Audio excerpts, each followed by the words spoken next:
deux équipes pour se réchauffer et entrer dans le match. Un match que les Toulousains attaquaient billes en tête, résultat de bonnes actions, comme cette tête d'Éric Candela suite à un corner.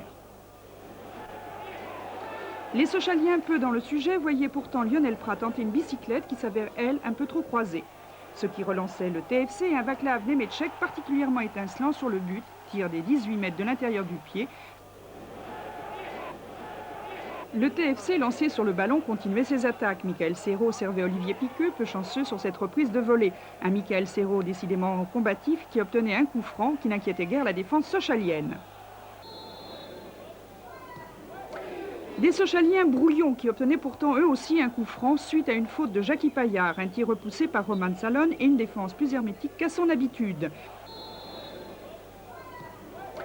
Confirmait déjà le bon début de ce match, en seconde période, Alain Casanova faisait preuve de présence d'esprit sur cette sortie. Le TFC restait bien décidé dans ses actions et cherchait le second but. Un but tenté par Olivier Piqueux, repoussé par le poteau et enfin un but signé David Montero. Quelques minutes plus tard, les Toulousains obtenaient un pénalty suite à cette intervention dans la surface de réparation, un pénalty tiré par le capitaine toulousain et arrêté par le gardien sochalien. Comme le football est un jeu où la logique n'est guère respectée, sur la suite de l'action, Lionel Prat réduisait le score pour Sochaux grâce en partie à une grosse erreur de la défense toulousaine. Résultat 2-1 pour le TFC, une victoire amplement méritée avec à la clé